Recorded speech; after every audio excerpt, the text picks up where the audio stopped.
Jeanne R. Partie 2. Suite du chapitre 4. On m'avait laissée seule, maîtresse du terrain. C'était ma plus rude bataille, ma première victoire. Je restais un moment à la place où s'était assis M. Brocklehurst, jouissant de ma solitude conquise. D'abord je me souris à moi-même, et je sentis mon être se dilater. Mais ce farouche plaisir cessa aussi vite que les battements accélérés de mon pouls. Un enfant ne peut pas discuter avec ses supérieurs ainsi que je l'avais fait. Il ne peut pas donner un libre cours à ses sentiments de rage, sans éprouver ensuite les douleurs du remords et la glace du repentir. Quand j'avais accusé et menacé Madame Reed, mon esprit flamboyait comme un tas de bruyère embrasée. Mais de même que celle-ci, après avoir été enflammée, ne laisse plus que cendre, mon âme se trouva anéantie, lorsque, après une demi-heure de silence et de réflexion, je reconnus la folie de ma conduite et la tristesse d'une position où j'étais haï autant que je haïssais. J'avais goûté la vengeance pour la première fois. Comme les vins épicés, elle me sembla agréable, chaude et vivifiante. Mais l'arrière-goût métallique et brûlant me laissa la sensation d'un empoisonnement. Alors je serais allé de bon cœur demander pardon à Madame Reed. Mais je savais par l'expérience et par l'instinct que je l'aurais ainsi rendue plus ennemie et que j'aurais excité les violents entraînements de ma nature. Le moins que je pusse montrer, c'était l'emportement dans mes paroles. Le moins que je pusse sentir, c'était une sombre indignation. Je pris un volume de contes arabes, en m'efforçant de lire. Mais je ne compris rien. Ma pensée flottante ne pouvait se fixer sur moi-même, ni sur ces pages que j'avais trouvées jadis si séduisantes. J'ouvris la porte vitrée de la salle à manger. Le bosquet était silencieux. Une gelée que n'avaient brisée ni le soleil ni le vent couvrait la terre. Je me servis de ma robe pour envelopper ma tête et mes bras, et j'allais me promener dans une partie du parc tout à fait séparée du reste. Mais je ne trouvais plus aucun plaisir sous ces arbres silencieux, parmi ces pommes de pin, dernières dépouilles de l'automne dont le sol était couvert, au milieu de ces feuilles mortes amoncelées par le vent et roidies par les glaces. Je m'appuyais contre la grille, et je regardais un champ vide où les troupeaux ne paissaient plus et où l'herbe avait été tondue par l'hiver et revêtue de blanc. C'était un jour bien sombre, un ciel bien obscur, tout chargé de neige. Par intervalles, des flocons de glace tombaient sans se fondre sur le sentier durci et dans le clos couvert de givre. J'étais triste et malheureuse, et je murmurais tout bas. Que faire? Que faire? J'entendis tout à coup une voix claire me crier « Mademoiselle Jane, où êtes-vous? Venez déjeuner !» C'était Bessie, je le savais, et je ne répondis rien. Mais bientôt le bruit léger de ses pas arriva jusqu'à moi. Elle traversait le sentier et se dirigeait de mon côté. « Méchante petite fille, me dit-elle, pourquoi ne venez-vous pas quand on vous appelle ?» La présence de Bessie me sembla encore plus douce que les pensées dont j'étais accablée, bien que, selon son habitude, elle fût un peu de mauvaise humeur. Le fait est qu'après ma lutte avec Madame Reed et ma victoire sur elle, la colère passagère d'une servante me touchait peu, et j'étais prête à venir me réchauffer à la lumière de son jeune cœur. Je jetai donc mes 2 bras autour de son cou en lui disant « Venez, Bessie, ne grondez plus. » Je ne m'étais jamais montrée si ouverte, si peu craintive. Cette manière d'être plut à Bessie.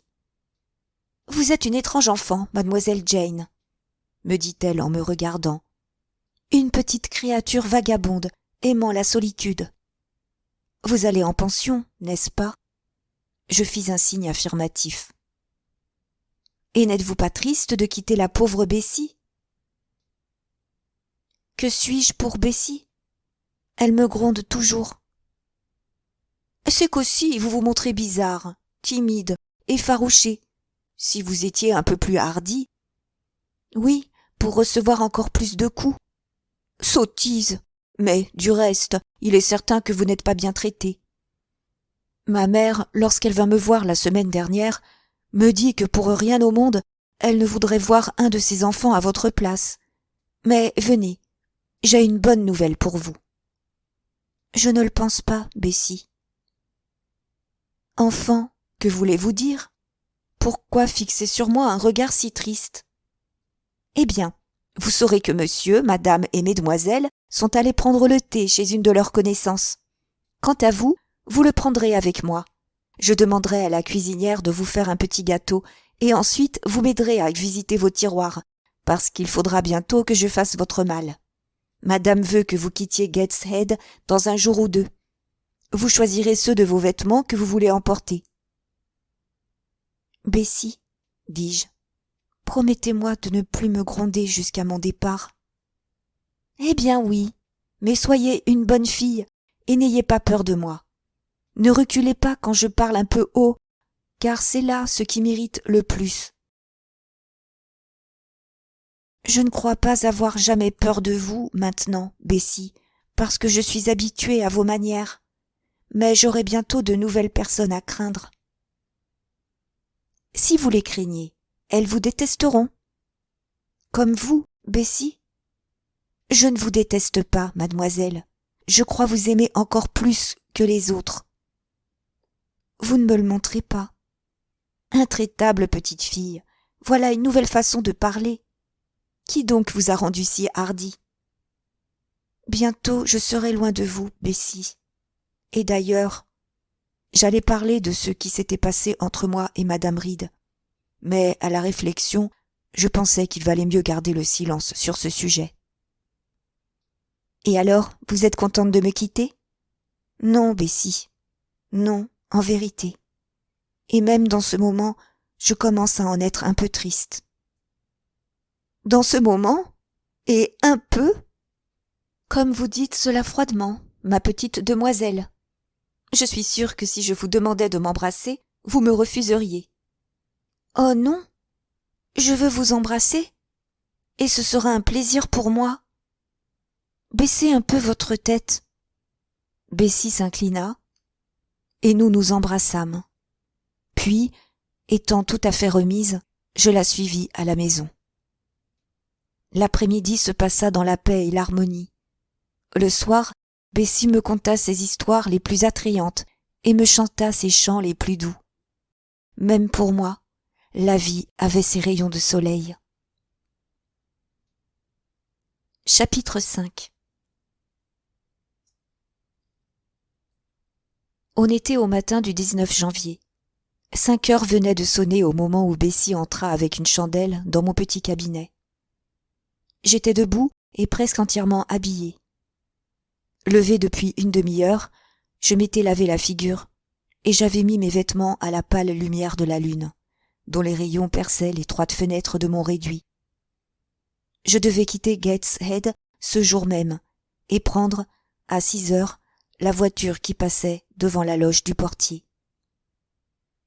Bessie seule était levée. Après avoir allumé le feu, elle commença à faire chauffer mon déjeuner. Les enfants mangent rarement lorsqu'ils sont excités par la pensée d'un voyage. Quant à moi, je ne pus rien prendre. Ce fut en vain que Bessie me pria d'avaler 1 ou 2 cuillerées de la soupe au lait qu'elle avait préparée. Elle chercha alors quelques biscuits et les fourra dans mon sac. Puis, après m'avoir attaché mon manteau et mon chapeau, elle s'enveloppa dans un châle, et nous quittâmes ensemble la chambre des enfants. Quand je fus arrivée devant la chambre à coucher de madame Reed, Bessie me demanda si je voulais dire adieu à sa maîtresse. « Non, Bessie, répondis-je. Hier soir, lorsque vous étiez descendue pour le souper, elle s'est approchée de mon lit et m'a déclaré que le lendemain matin, je n'aurais besoin de déranger ni elle, ni mes cousines. Elle m'a aussi dit de ne point oublier qu'elle avait toujours été ma meilleure amie. Elle m'a prié de parler d'elle et de lui être reconnaissante pour ce qu'elle avait fait en ma faveur. Et qu'avez-vous répondu, mademoiselle? Rien. J'ai caché ma figure sous mes couvertures. Et je me suis tournée du côté de la muraille. C'était mal, mademoiselle Jane. Non, Bessie, c'était parfaitement juste. Votre maîtresse n'a jamais été mon amie. Bien loin de là. Elle m'a toujours traitée en ennemie. Oh, mademoiselle Jane, ne dites pas cela. Adieu au château de Gateshead, m'écriai-je en passant sous la grande porte.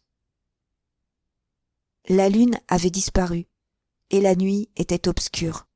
Bessie portait une lanterne, dont la lumière venait éclairer les marches humides du perron, ainsi que les allées sablées qu'un récent dégel avait détrempées. Cette matinée d'hiver était glaciale. Mes dents claquaient. La loge du portier était éclairée. En y arrivant, nous y trouvâmes la femme qui allumait son feu. Le soir précédent, ma malle avait été descendue, ficelée et déposée à la porte. Il était 6 heures moins quelques minutes, et lorsque l'horloge eut sonné, un bruit de roue annonça l'arrivée de la voiture. Je me dirigeai vers la porte, et je vis la lumière de la lanterne avancer rapidement à travers des espaces ténébreux. « Part-elle seule » demanda la femme du portier. « Oui. »« À quelle distance va-t-elle » ?« À 50 milles. »« C'est bien loin. » Je suis étonnée que madame Reed ose la livrer à elle-même pendant une route aussi longue. Une voiture traînée par 2 chevaux et dont l'impériale était couverte de voyageurs venait d'arriver et de s'arrêter devant la porte. Le postillon et le conducteur demandèrent que tout se fît rapidement. Ma malle fut hissée. On m'arracha des bras de Bessie, tandis que j'étais suspendue à son cou. « Ayez bien soin de l'enfant !» cria-t-elle au conducteur, lorsque celui-ci me plaça dans l'intérieur. « Oui, » répondit-il. La portière fut fermée, et j'entendis une voix qui criait « Enlevez !» Alors la voiture continua sa route. C'est ainsi que je fus séparée de Bessie et du château de Gateshead. C'est ainsi que je fus emmenée vers des régions inconnues et que je croyais éloignées et mystérieuses. Je ne me rappelle que peu de choses de mon voyage. Le jour me parut d'une excessive longueur. Il me semblait que nous franchissions des centaines de lieues. On traversa plusieurs villes, et dans l'une d'elles, la voiture s'arrêta. Les chevaux furent changés, et les voyageurs descendirent pour dîner. On me mena dans une auberge où le conducteur voulut me faire manger quelque chose. Mais comme je n'avais pas faim, il me laissa dans une salle immense au-debout de laquelle se trouvait une cheminée. Un lustre était suspendu au milieu, et on apercevait une grande quantité d'instruments de musique dans une galerie placée en haut de la pièce. Je me promenais longtemps dans cette salle, accablé d'étranges pensées. Je craignais que quelqu'un ne vînt m'enlever, car je croyais aux ravisseurs, leurs exploits ayant souvent figuré dans les chroniques de Bessie. Enfin, mon protecteur revint et me replaça dans la voiture. Après être monté sur le siège, il souffla dans sa corne, et nous nous mîmes à rouler sur la route pierreuse qui conduit à Lowood. Le soir arrivait, humide et chargé de brouillard. Quand le jour eut cessé pour faire place au crépuscule, je compris que nous étions bien loin de Gateshead. Nous ne traversions plus de ville, le paysage était changé. De hautes montagnes grisâtres fermaient l'horizon. L'obscurité augmentait à mesure que nous descendions dans la vallée.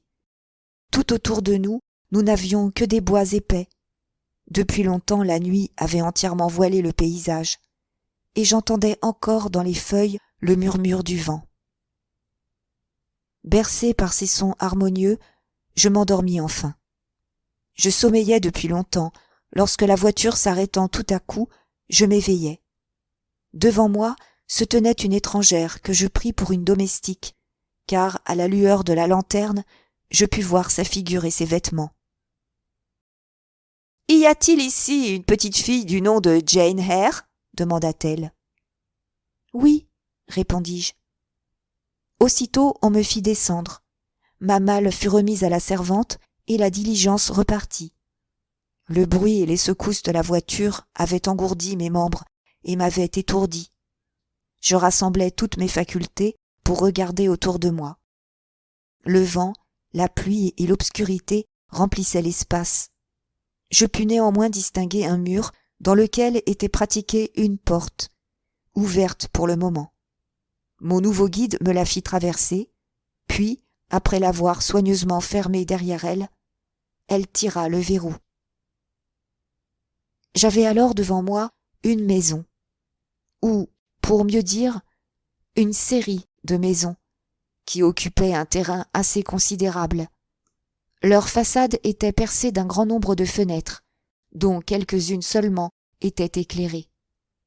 On me fit passer par un sentier large, sablonneux et humide, et au bout duquel se trouvait encore une porte.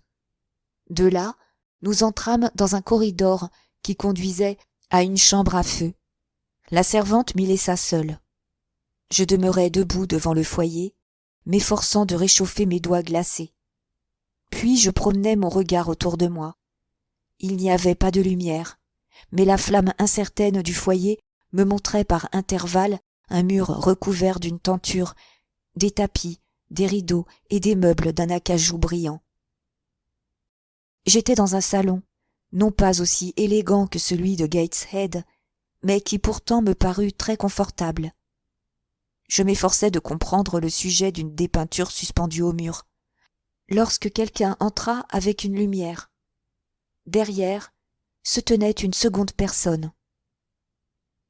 La première était une femme d'une taille élevée. Ses cheveux et ses yeux étaient noirs, son front élevé et pâle. Bien qu'à moitié caché dans un châle, son port me sembla noble et sa contenance grave. « Cet enfant est bien jeune pour être envoyé seul, » dit-elle en posant la bougie sur la table. Elle m'examina attentivement pendant 1 minute ou 2, puis elle ajouta « Il faudra la coucher tout de suite. Elle a l'air fatiguée. »« Êtes-vous lasse, mon enfant ?» me dit-elle en mettant sa main sur mon épaule. « Un peu, madame. »« Et vous avez faim, sans doute.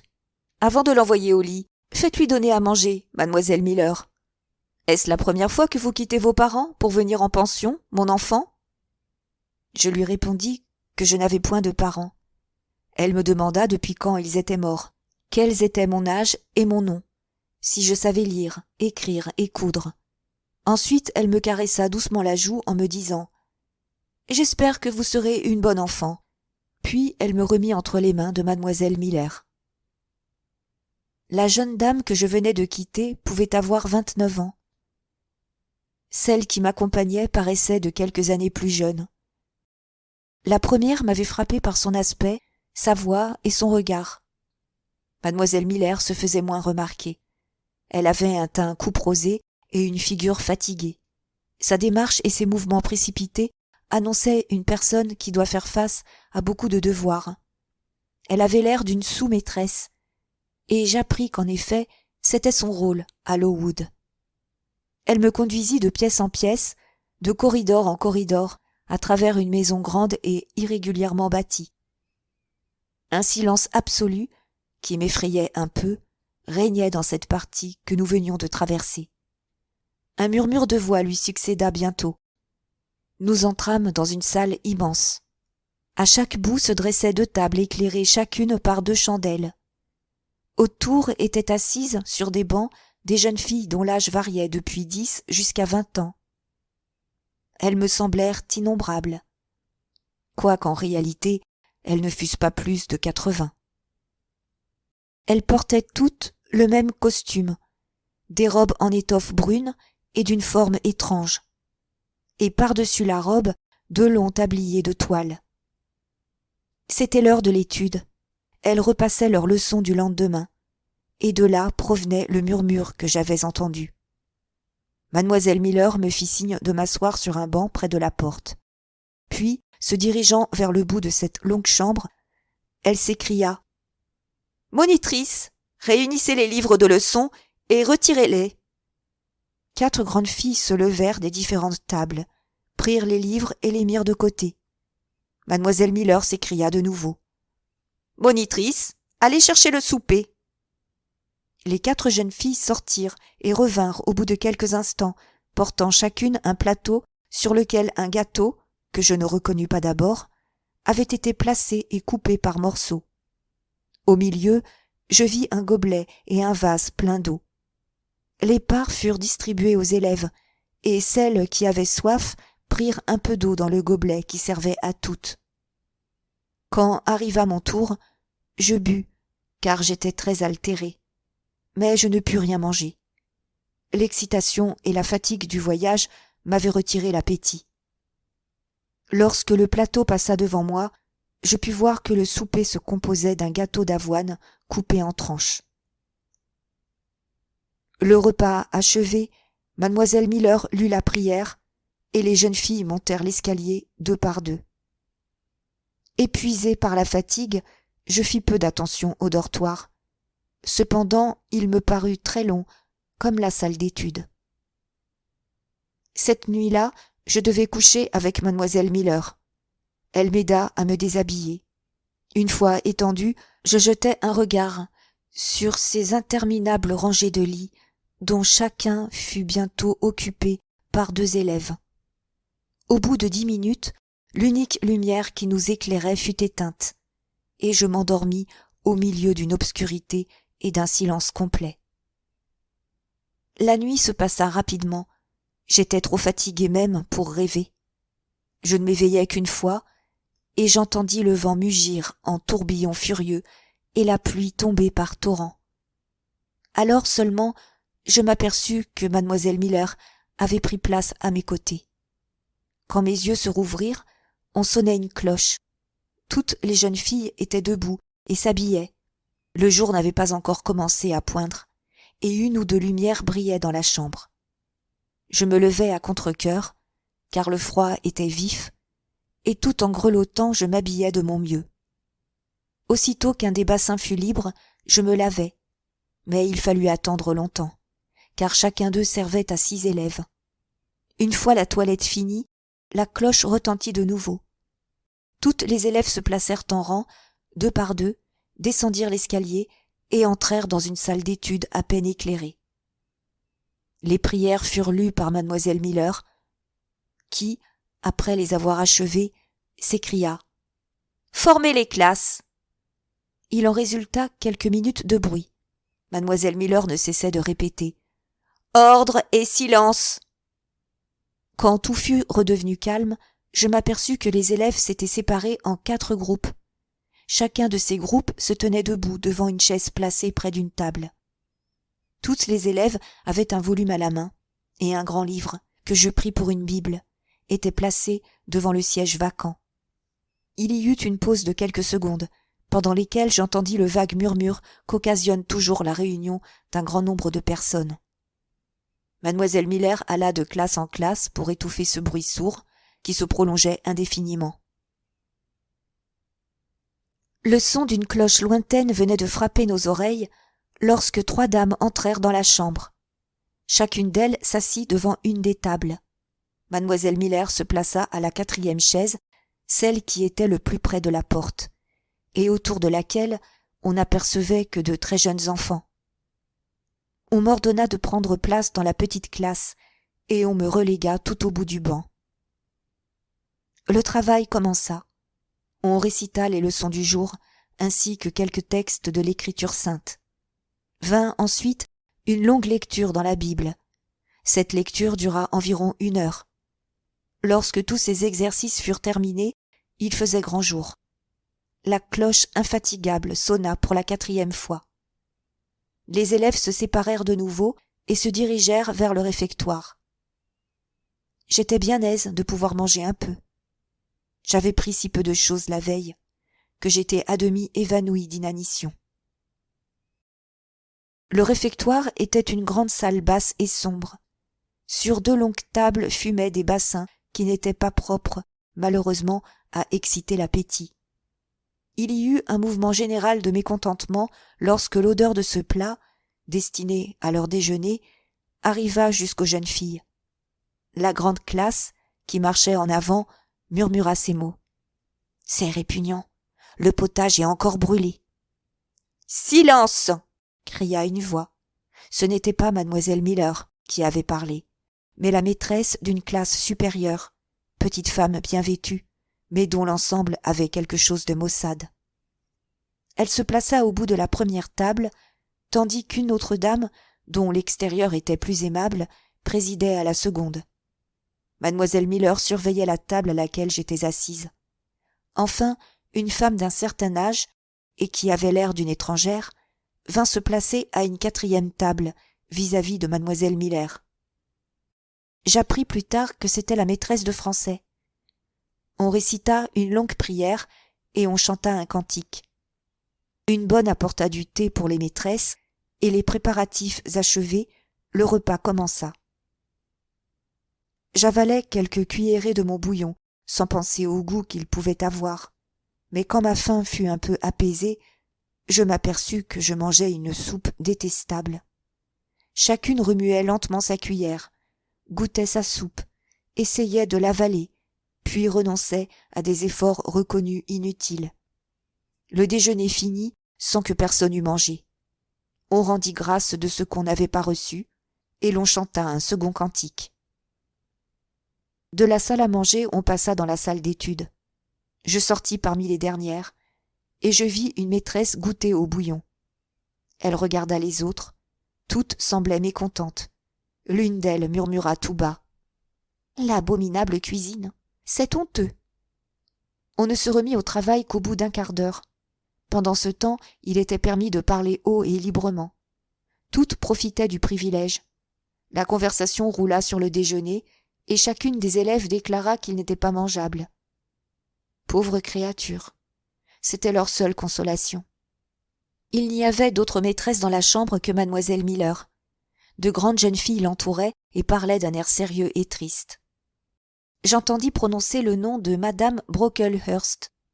Mademoiselle Miller secoua la tête, comme si elle désapprouvait ce qui était dit, mais elle ne parut pas faire de grands efforts pour calmer l'irritation générale. Elle la partageait sans doute. L'horloge sonna 9 heures. Mademoiselle Miller se plaça au centre de la chambre et s'écria « Silence ! À vos places !» L'ordre se rétablit. Au bout de 10 minutes, la confusion avait cessé et toutes ces voix bruyantes étaient rentrées dans le silence. Les maîtresses avaient repris leur poste. L'école entière semblait dans l'attente. Les 80 enfants étaient rangés immobiles sur des bancs tout autour de la chambre. Réunion curieuse à voir. Toutes avaient les cheveux lissés sur le front et passés derrière l'oreille. Pas une boucle n'encadrait leur visage. Leurs robes étaient brunes et montantes. Le seul ornement qui leur fut permis était une collerette. Sur le devant de leurs robes, on avait cousu une poche qui leur servait de sac à ouvrage et ressemblait un peu aux bourses des Highlanders. Elles portaient des bas de laine, de gros souliers de paysannes, dont les cordons étaient retenus par une simple boucle de cuivre.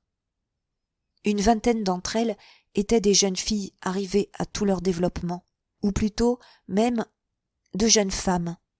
Ce costume leur allait mal et leur donnait un aspect bizarre, quelle que fût d'ailleurs leur beauté. Je les regardais et j'examinais aussi de temps en temps les maîtresses. Aucune d'elles ne me plaisait précisément. La grande avait l'air dure, la petite semblait irritable, la française était brusque et grotesque. Quant à mademoiselle Miller, pauvre créature, elle était d'un rouge pourpre et paraissait accablée de préoccupation. Pendant que mes yeux allaient de l'une à l'autre, toute l'école se leva simultanément et comme par une même impulsion. De quoi s'agissait-il ? Je n'avais entendu donner aucun ordre. Quelqu'un pourtant m'avait poussé le bras. Mais avant que j'eusse eu le temps de comprendre, la classe s'était rassise. Tous les yeux s'étant tournés vers un même point, les miens suivirent cette direction, et j'aperçus dans la salle la personne qui m'avait reçu la veille. Elle était au fond de la longue pièce, près du feu, car il y avait un foyer à chaque bout de la chambre. Elle examina gravement et en silence la double rangée de jeunes filles. Mademoiselle Miller s'approcha d'elle, lui fit une question, et après avoir reçu la réponse demandée, elle retourna à sa place et dit à haute voix: « Monitrice de la première classe, apportez les sphères. » Pendant que l'ordre était exécuté, l'inconnu se promena lentement dans la chambre. Je ne sais si j'ai en moi un instinct de vénération, mais je me rappelle encore le respect admirateur avec lequel mes yeux suivaient ses pas. Vue en plein jour, elle m'a paru belle, grande et bien faite.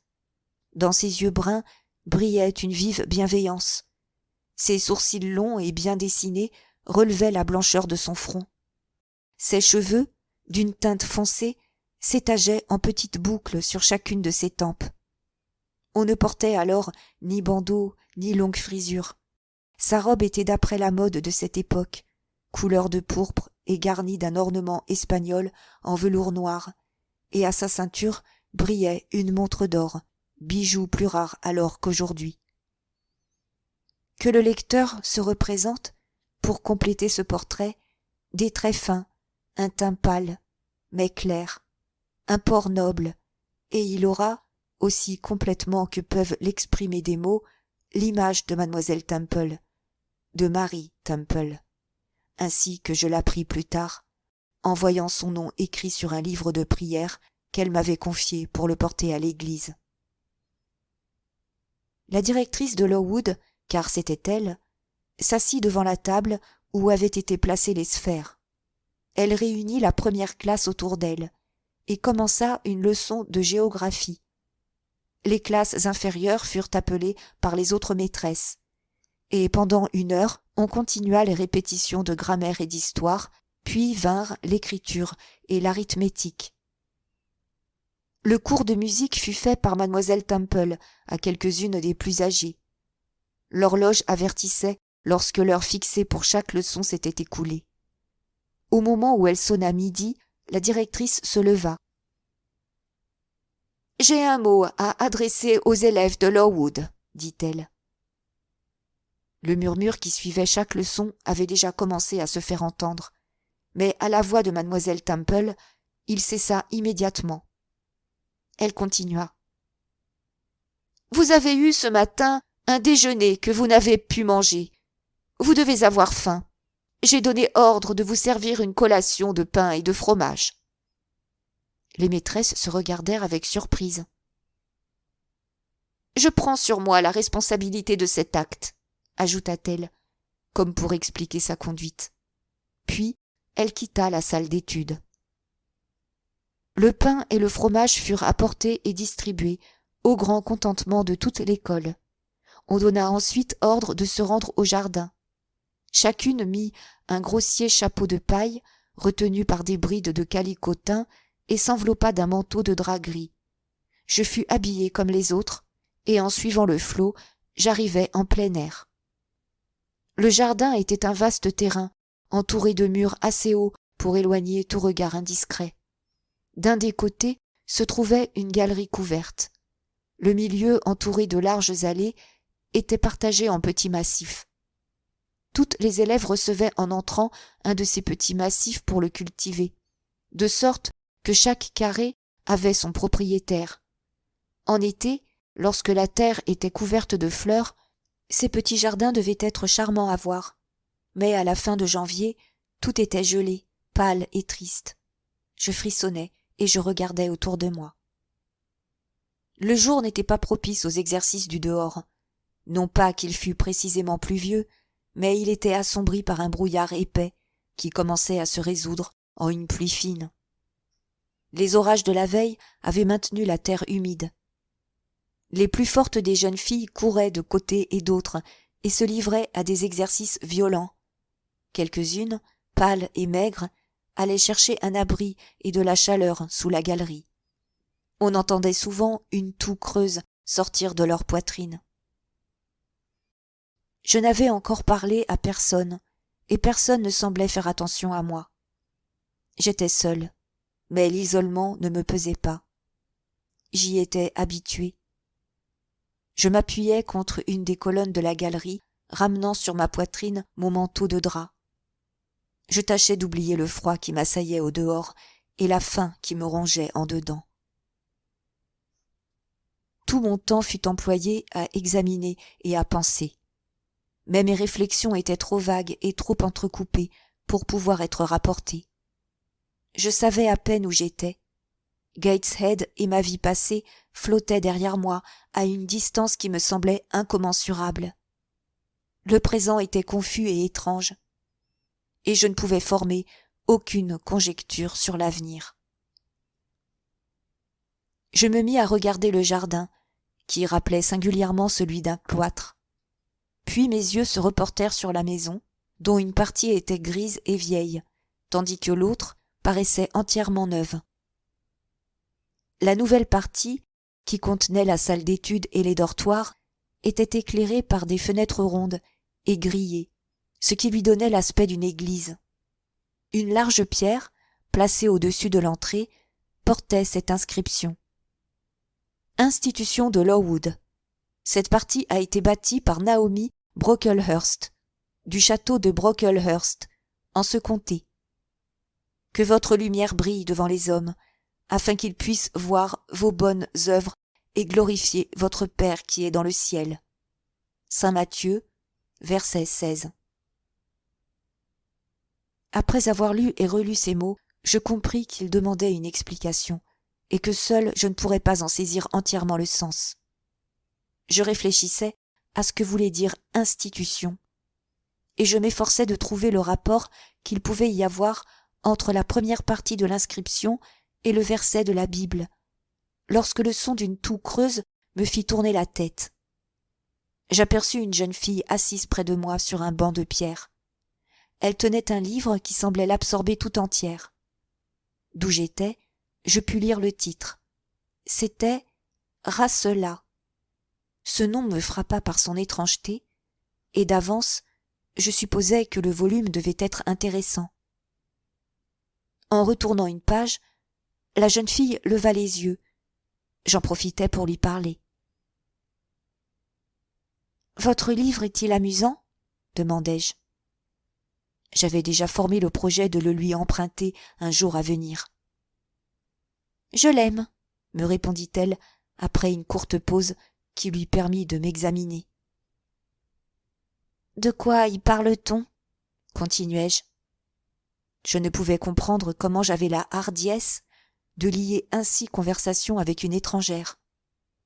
Cette avance était contraire à ma nature et à mes habitudes. L'occupation dans laquelle je l'avais trouvée plongée avait sans doute touché dans mon cœur quelques cordes sympathiques. Moi aussi, j'aimais lire des choses frivoles et enfantines, il est vrai, car je n'étais pas à même de comprendre les livres solides et sérieux. « Vous pouvez le regarder ?» me dit l'inconnu en m'offrant le livre. Je fus convaincu par un rapide examen que le contenu était moins intéressant que le titre. Rasselas me sembla un livre ennuyeux, à moi qui n'aimais que les enfantillages. Je n'y vis ni fée ni génie. Je le rendis donc à sa propriétaire. Elle le reçut tranquillement et sans rien me dire. Elle allait même recommencer son attentive lecture lorsque je l'interrompis de nouveau. « Pouvez-vous me dire, demandai-je, ce que signifie l'inscription gravée sur cette pierre ? Qu'est-ce que l'institution de Lowood ? C'est la maison où vous êtes venu demeurer.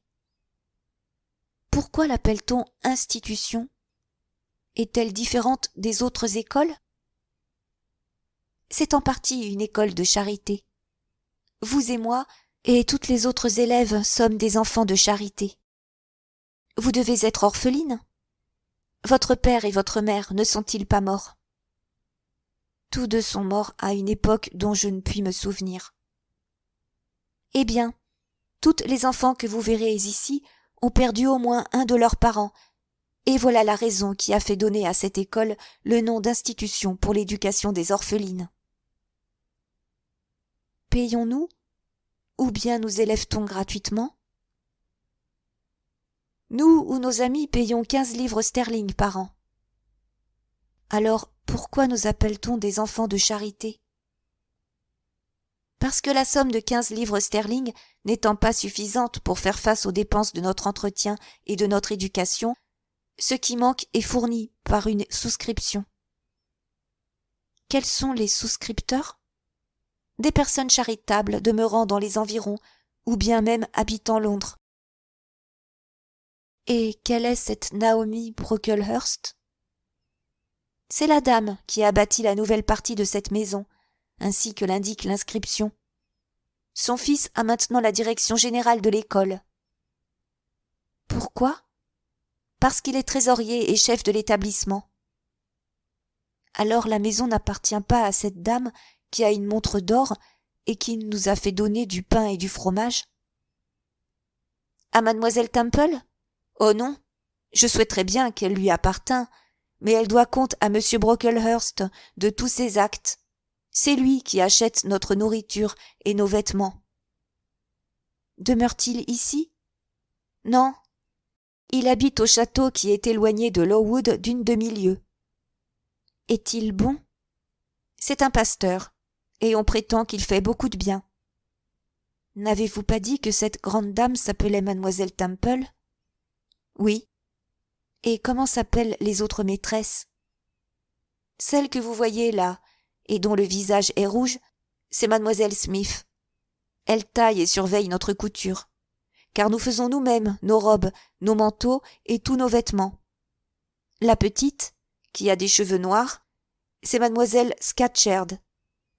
Elle donne les cours d'histoire, de grammaire et fait les répétitions de la seconde classe.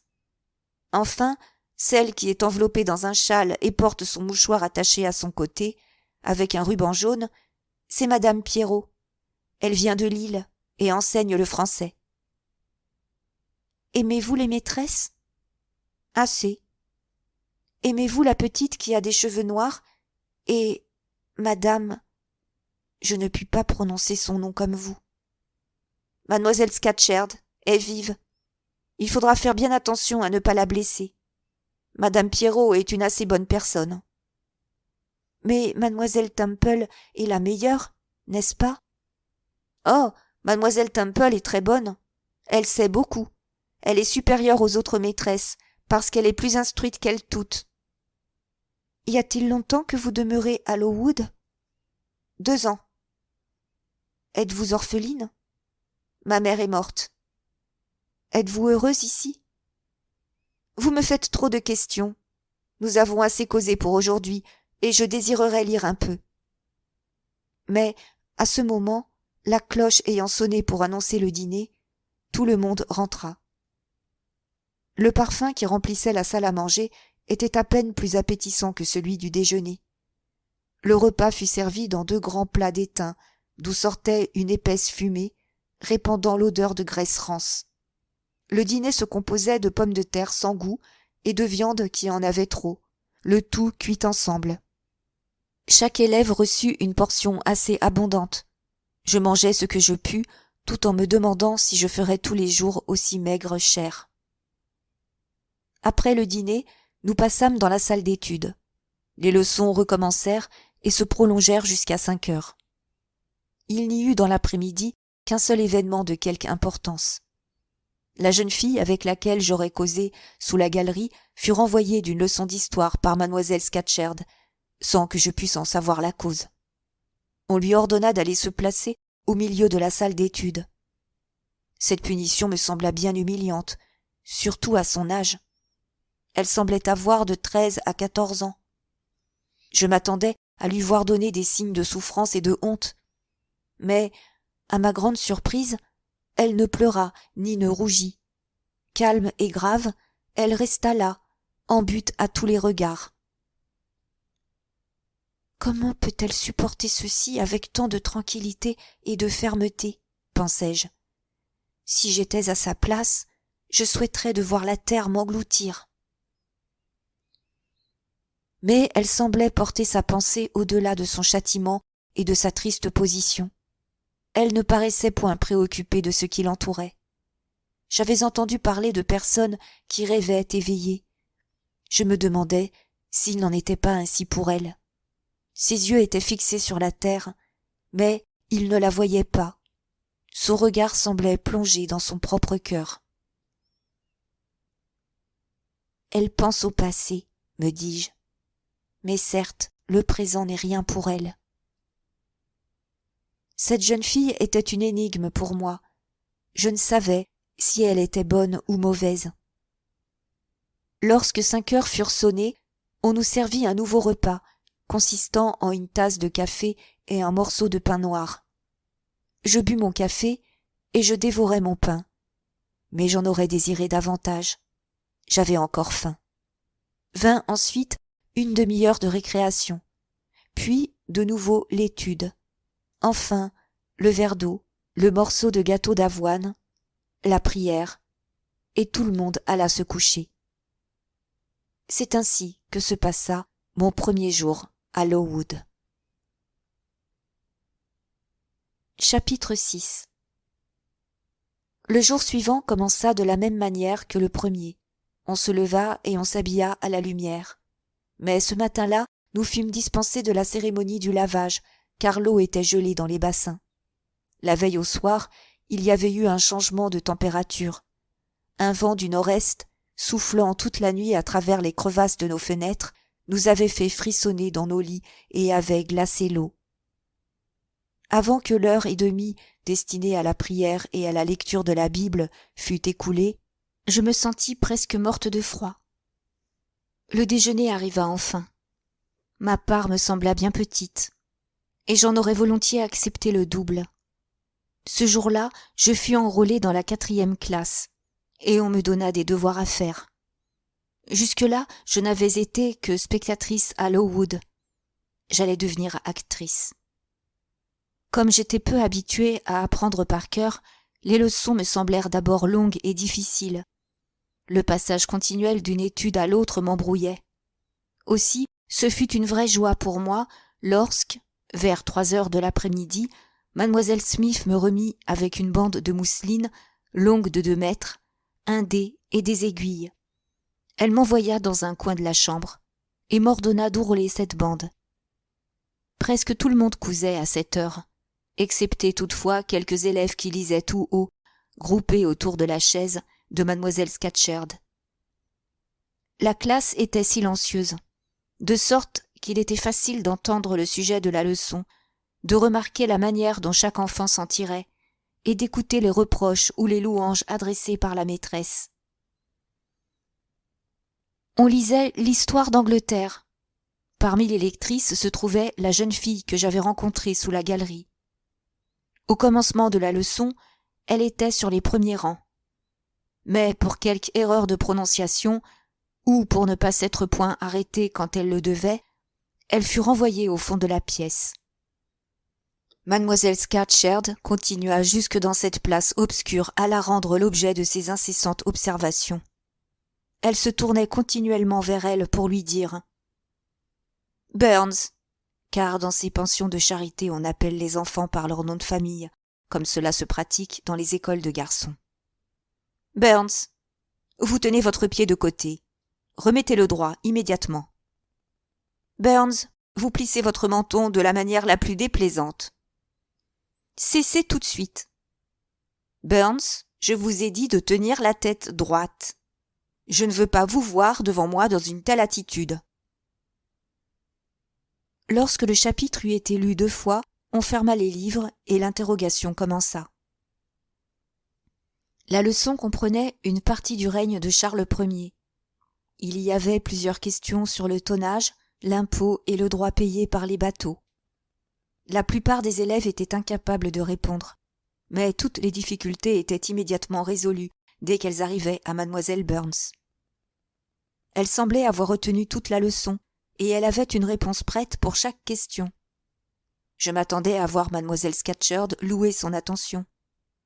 Je l'entendis, au contraire, s'écrier tout à coup. « Petite malpropre ! Vous n'avez pas nettoyé vos ongles ce matin. L'enfant ne répondit rien. Je m'étonnais de son silence. Pourquoi, pensai-je, n'explique-t-elle pas qu'elle n'a pu laver ni ses ongles ni sa figure, parce que l'eau était gelée? Mais à ce moment, mon attention fut détournée de ce sujet par mademoiselle Smith, qui me pria de lui tenir un écheveau de fil. Pendant qu'elle le dévidait, elle me parlait de temps en temps, me demandant si j'avais déjà été en pension, si je savais marquer, coudre, tricoter, jusqu'à ce qu'elle eût achevé. Je ne pus donc pas continuer à examiner la conduite de mademoiselle Scatcherd. Quand je retournai à ma place, elle venait de donner un ordre dont je ne saisis pas bien l'importance. Mais je vis Burns quitter immédiatement la salle, se diriger vers une petite chambre où l'on serrait les livres, et revenir au bout d'une minute, portant dans ses mains un paquet de verges liées ensemble. Elle présenta avec respect ce fatal instrument à mademoiselle Scatcherd. Puis alors elle détacha son sarrau tranquillement et sans en avoir reçu l'ordre. La maîtresse la frappa rudement sur les épaules. Pas une larme ne s'échappa des yeux de la jeune fille. J'avais cessé de coudre, car à ce spectacle, mes doigts s'étaient mis à trembler, et une colère impuissante s'était emparée de moi. Quant à Burns, pas un trait de sa figure pensive ne s'altéra. Son expression resta la même. « Petite endurcie !» cria mademoiselle Scatcherd. « Rien ne peut-il donc vous corriger de votre désordre? Reportez ces verges !» Burns obéit. Je la regardais furtivement au moment où elle sortit de la chambre. Elle remettait son mouchoir dans sa poche, et une larme brillait sur ses joues amaigries. La récréation du soir était l'heure la plus agréable de toute la journée. Le pain et le café donnés à 5 heures, sans apaiser la faim, ranimaient pourtant la vitalité. La longue contrainte cessait. La salle d'étude était plus chaude que le matin. On laissait le feu brûler activement pour suppléer à la chandelle, qui n'arrivait qu'un peu plus tard. La pâle lueur du foyer, le tumulte permis, le bruit confus de toutes les voix, tout enfin éveillait en nous une douce sensation de liberté. Le soir de ce jour où j'avais vu mademoiselle Scatcherd battre son élève, je me promenais, comme d'ordinaire, au milieu des tables et des groupes joyeux, sans une seule compagne, et ne me trouvant pourtant point isolée. Quand je passais devant les fenêtres, je relevais de temps en temps les rideaux et je regardais au dehors. La neige tombait épaisse. Il s'en était déjà amoncelé contre le mur. Approchant mon oreille de la fenêtre, je pus distinguer, malgré le bruit intérieur, le triste mugissement du vent. Il est probable que, si j'avais quitté une maison aimée, des parents bons pour moi, à cette heure j'aurais vivement regretté la séparation. Le vent aurait navré mon cœur. Cet obscur chaos aurait troublé mon âme. Mais dans la situation où j'étais, je ne trouvais, dans toutes ces choses, qu'une étrange excitation. Insouciante et fiévreuse, je souhaitais que le vent mugît plus fort, que la faible lueur qui m'environnait se changeât en obscurité, que le bruit confus devint une immense clameur. Sautant par-dessus les bancs, rampant sous les tables, j'arrivai jusqu'au foyer et je m'agenouillai devant le garde-feu. Ici, je trouvai Burns absorbée et silencieuse. Étrangère à ce qui se passait dans la salle, elle reportait toute son attention sur un livre qu'elle lisait à la clarté de la flamme. « Est-ce encore Rasselas ?» demandai-je en me plaçant derrière elle. « Oui, » me répondit-elle. « Je l'ai tout à l'heure fini. » Au bout de 5 minutes, elle ferma en effet le livre. J'en fus bien aise. Maintenant, pensai-je, elle voudra peut-être bien causer un peu avec moi. Je m'assis près d'elle sur le plancher. « Quel est votre autre nom que Burns ?» demandai-je. « Hélène. Venez-vous de loin ? Je viens d'un pays tout au nord, près de l'Écosse. Y retournerez-vous? Je l'espère, mais personne n'est sûr de l'avenir. Vous devez désirer de quitter Lowood? Non. Pourquoi le désirerais-je? J'ai été envoyé à Lowood pour mon instruction. À quoi me servirait de m'en aller avant de l'avoir achevé? Mais mademoiselle Scatcherd est si cruelle pour vous. Cruelle? Pas le moins du monde. Elle est sévère. Elle déteste mes défauts. Si j'étais à votre place, je la détesterais bien elle-même. Je lui résisterais. Si elle me frappait avec des verges, je les lui arracherais des mains. Je les lui briserais à la figure. Il est probable que non. Mais si vous le faisiez, Monsieur Brocklehurst vous chasserait de l'école, et ce serait un grand chagrin pour vos parents. Il vaut bien mieux supporter patiemment une douleur dont vous souffrez seul que de commettre un acte irréfléchi, dont les fâcheuses conséquences pèseraient sur toute votre famille. Et d'ailleurs, la Bible nous ordonne de rendre le bien pour le mal. Mais il est très dur d'être frappé, d'être envoyé au milieu d'une pièce remplie de monde, surtout à votre âge. Je suis beaucoup plus jeune que vous, et je ne pourrai jamais le supporter. Et pourtant, il serait de votre devoir de vous y résigner, si vous ne pouviez pas l'éviter. Ce serait mal et lâche à vous de dire « Je ne puis pas », lorsque vous sauriez que cela est dans votre destinée. Je l'écoutais avec étonnement. Je ne pouvais pas comprendre cette doctrine de résignation, et je pouvais encore moins accepter cette indulgence qu'elle montrait pour ceux qui la châtiaient.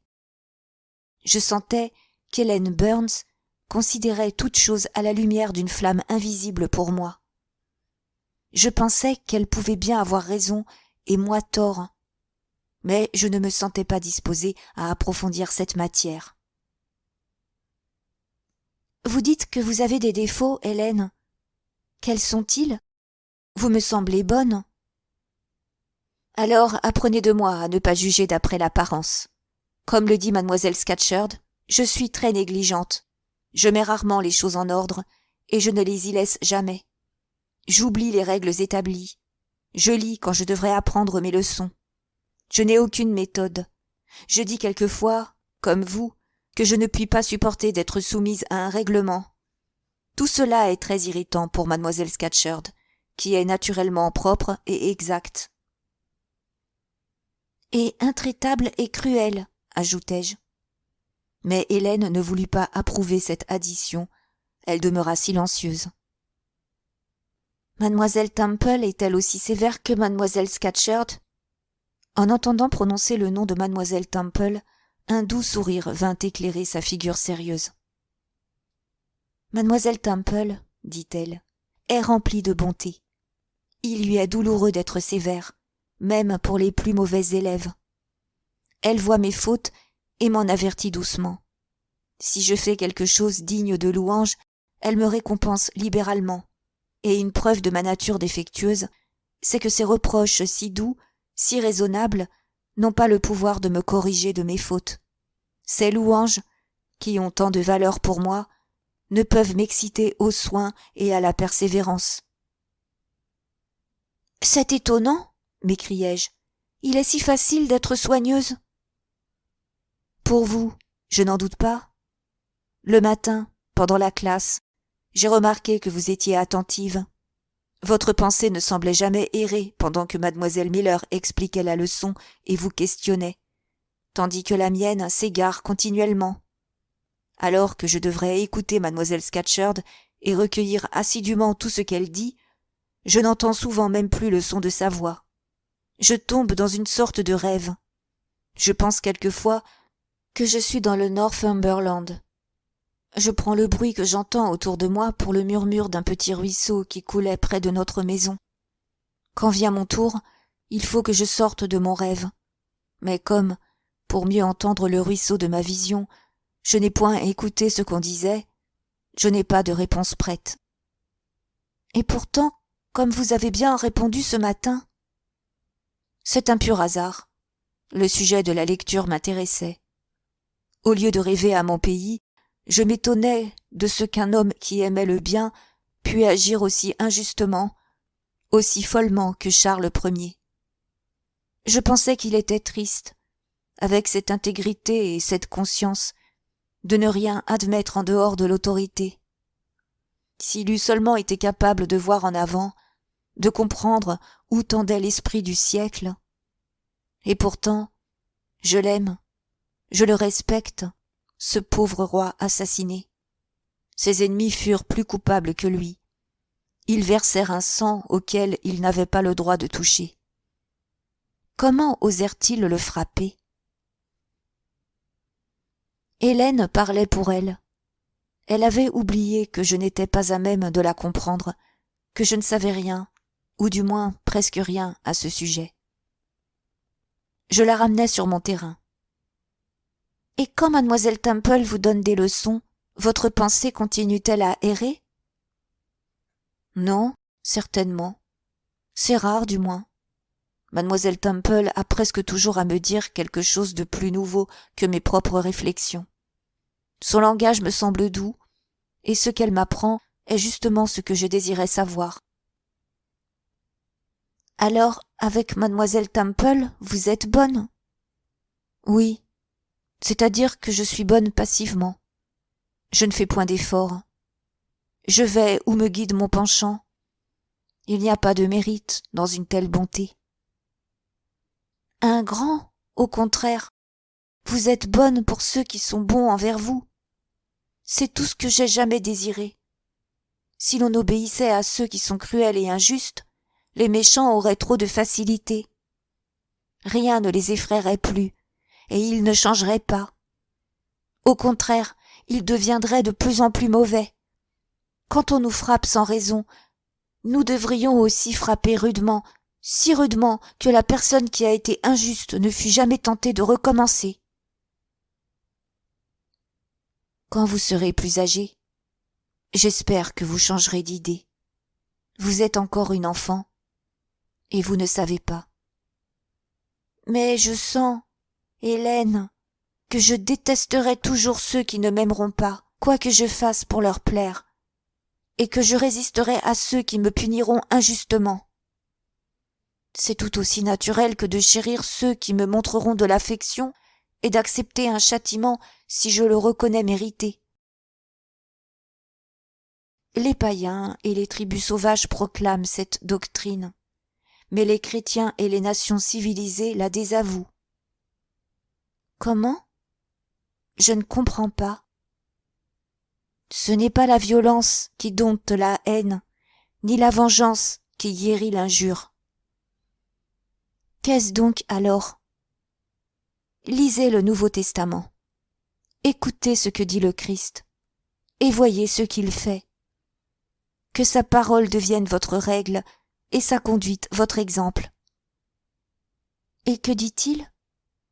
Il dit, aimez vos ennemis, bénissez ceux qui vous maudissent, et faites du bien à ceux qui vous haïssent et vous traitent avec mépris. Alors, il me faudrait aimer Madame Reed? Je ne le puis pas. Il faudrait bénir son fils John? C'est impossible. À son tour, Hélène me demanda de m'expliquer. Je commençai, à ma manière, le récit de mes souffrances et de mes ressentiments. Quand j'étais excitée, je devenais sauvage et amère. Je parlais comme je sentais, sans réserve, sans pitié. Hélène m'écouta patiemment jusqu'à la fin. Je m'attendais à quelques remarques, mais elle resta muette. « Oh bien !» m'écriai-je. « Madame Reed n'est-elle pas une femme dure et sans cœur ?»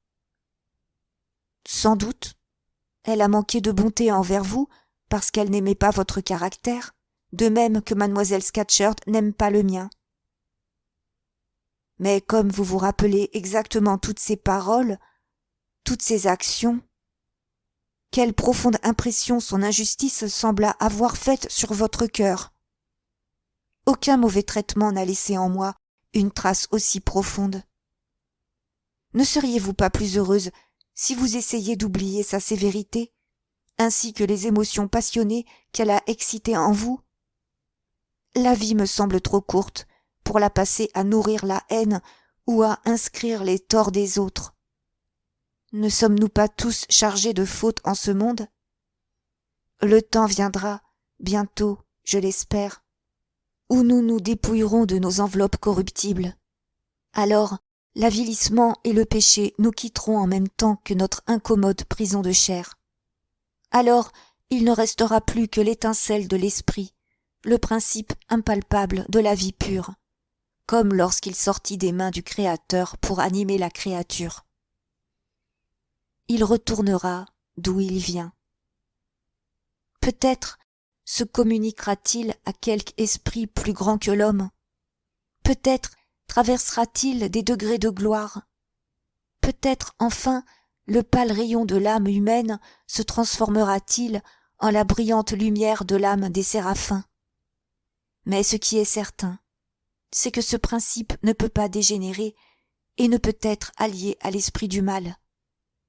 Non, je ne puis le croire. Ma foi est tout autre. Personne ne me l'a enseignée et j'en parle rarement, mais elle est ma joie et je m'y attache. Je ne fais pas de l'espérance le privilège de quelques-uns.